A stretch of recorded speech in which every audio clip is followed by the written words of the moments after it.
Donald Trump rolled out his veterans policy during a rally in Virginia earlier today. This as Defense Secretary Ash Carter made a surprise visit to Baghdad and announced plans to send 560 more U.S. troops into Iraq. Already more than 70,000 veterans' claims are backlogged at the VA processing centers, and well, now we're potentially adding more to their ranks. Joining me to discuss, Shelby, Holliday, and Pete Hegseth, who is the author of In the Arena.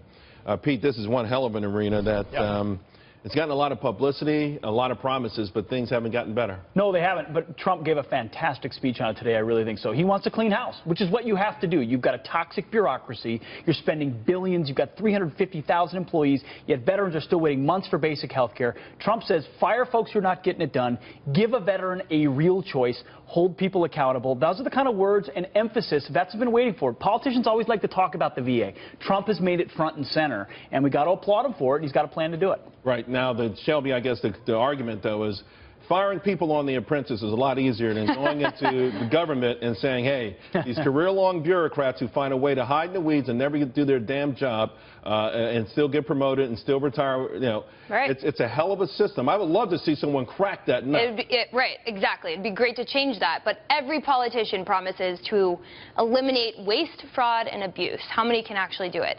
It's not that easy. It's not snapping your fingers and saying you're fired. What would be the low-hanging fruit, though?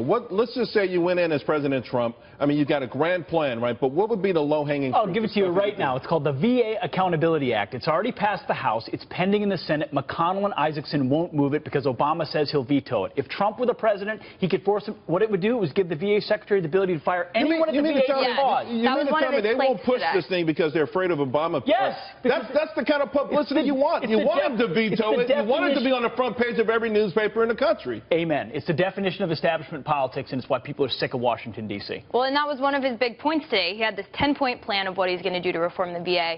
He wants to ask Congress to give him the authority to fire anyone who does wrong, and he wants to give bonuses to people who do well. It is a very business-minded plan that he has for the VA. The problem is, how much is it going to cost? Once again, his plan was very short on details. One of his advisors said he may not even release all of the details till his first 100 days. So it's difficult to know if this It's going to be difficult for him to have all the details, even unless you are actually the president. But having said that, it will be more expensive. You know, ultimately, there's a lot of promises, and we know. I think the voucher thing. You know, if we don't have the doctors right now, let's get them to civilian hospitals. We know that won't be cheap, but I think it should be a priority.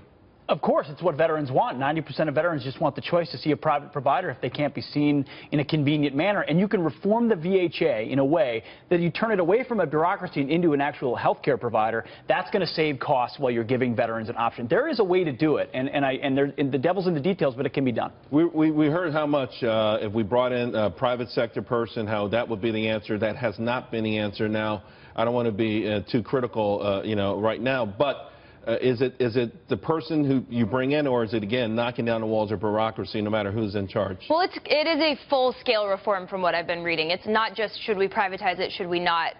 Some of the stats I was reading from the CBO, services provided by the VA would cost 20% more in the private sector. Drugs would cost 70% more.